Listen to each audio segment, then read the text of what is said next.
This channel does not promote any violent, harmful, or illegal activities. All content provided by this channel is meant for an educational purpose only.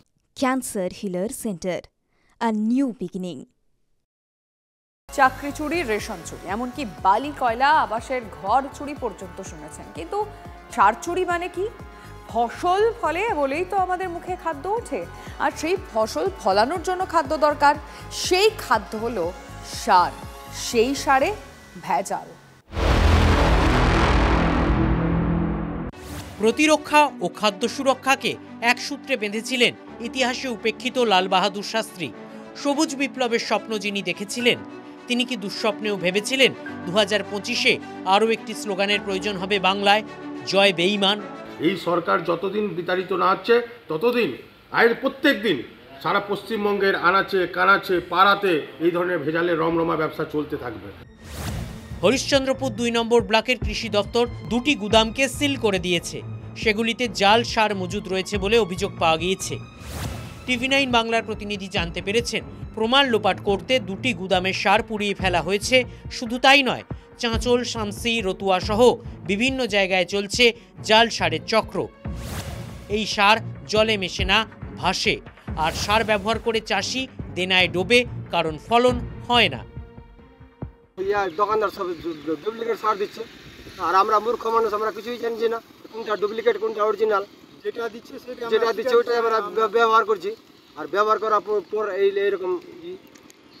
এই ভেজাল সারের জন্য কি মার খাচ্ছে ধান চাষ? হ্যাঁ, অনেক মার খাচ্ছে।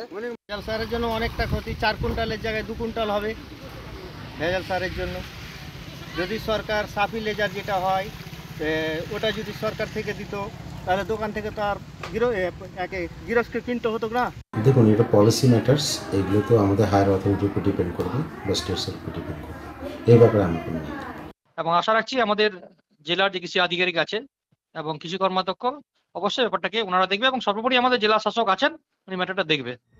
বাঁকুড়ার চাষিদেরও সার নিয়ে সন্দেহ রয়েছে। আগে 3 কিলো সার দিয়ে যে ফলন হতো, এখন তার জন্য 20 কিলো সার জমিতে দিতে হচ্ছে। শুধু রাসায়নিক সার নয়, কীটনাশক বীজেও জালিয়াতির আশঙ্কায় ভুগছেন বাঁকুড়ার ধান, আলু ও সবজি চাষিরা। কীটনাশকও তো এই তো এখন যা ওষুধ, এই যে বেগুন গাছে যে ওষুধ দিচ্ছি, কোনো রকমই তো পোকা যাবে নি, আর যা হয়নি বললি এখানে ওই ওষুধে হবে না, এখন এই ওষুধ দাও, এই ওষুধ দাও। ওষুধের দাম তো নানা রকম চাপা। আগে তো যখন নাইট্রোজেন যখন এলো ভারতবর্ষে, তখন তো একরে 3 কেজি করে দিয়েই কাজ হয়ে গেছে।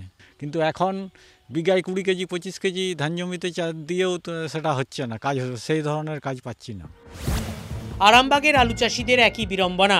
বীজ থেকে ফলন হচ্ছে না, সার থেকে ফলন বাড়ছে না, কীটনাশকে জোর নেই, কিন্তু এই জমিতেই মরতে হবে। জমি ছাড়া গতি নেই। চাষি চাষ করতেই হবে, চাষ করে মরতে হবে। ভেজাল সারের অভিযোগকারীকে না জানিয়ে অভিযুক্ত সার বিক্রেতাকে সঙ্গে নিয়ে ফিল্ড ভিজিট করলেন কৃষি আধিকারিক। তবে অভিযোগ নেওয়া হলো না সারের নমুনা। আর এতেই ভুয়ো সার নিয়ে নতুন করে বিতর্ক দানা বাঁধল রাজগঞ্জের ব্লকের শিকারপুর গ্রাম পঞ্চায়েতের নর্থ বেঙ্গল ফার্ম গ্রামে। ভুক্তভোগী কৃষক তথা বিজেপির কিষাণ মোর্চার জেলা সভাপতি নকুল দাসের অভিযোগ, তিনি ভুয়ো সার নিয়ে ব্লক কৃষি দপ্তরে লিখিত অভিযোগ করেছিলেন। শনিবার তার বোরো চাষের জমিতে স্পট ভিজিট করতে আসেন সেখানে আধিকারিক, অথচ তাকে আগাম কোনো খবর দেওয়া হয়নি, তার সাথে কথা বলানো হয়নি।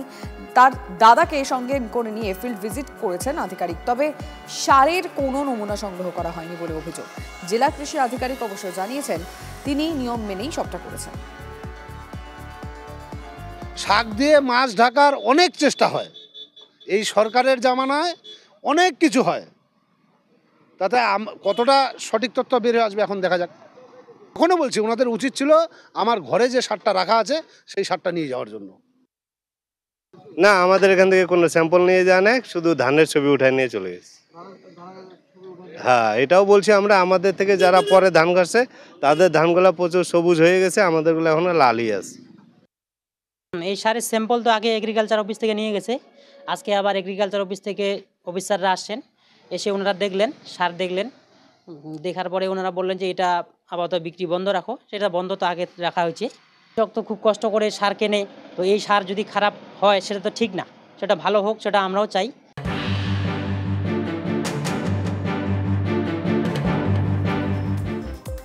দিল্লি হাইকোর্টের বিচারপতি যশবন্ত বর্মা সরকারি বাসভবন থেকে টাকা উদ্ধারের ঘটনায় তদন্ত কমিটি গঠন। 3 হাইকোর্টের প্রধান বিচারপতির নেতৃত্বে তদন্ত কমিটি গঠন সুপ্রিম কোর্টের। দিল্লি হাইকোর্টের বিচারপতি যশবন্ত বর্মার বাড়িতে অগ্নিকাণ্ডে দিনের ফুটেজ সহ রিপোর্ট পেশ। কোনো মামলা শুনতে পারবেন না বিচারপতি যশবন্ত বর্মা। যদিও বিচারপতি বর্মার দাবি, বদনাম করতে তার বিরুদ্ধে ষড়যন্ত্র করা হয়েছে। ঘটনার দিন দিল্লিতে ছিলেন না। অচৈতন্য স্বামীর বুকের ওপর বসে 3বার ছুরি চালিয়েছিলেন স্ত্রী মুস্কান। এরপর ওপর করে দেওয়া হয় স্বামীর হৃৎপিণ্ড। Merchant navy officer Sourav Rajput হত্যাকাণ্ডের প্রকাশ্যে ময়না তদন্তের রিপোর্ট। হত্যাকাণ্ডের সময় মুস্কানকে পাশ থেকে পরামর্শ দিচ্ছিলেন প্রেমিক সাহিল। চাঞ্চল্যকর অভিযোগ, পিএম রিপোর্ট।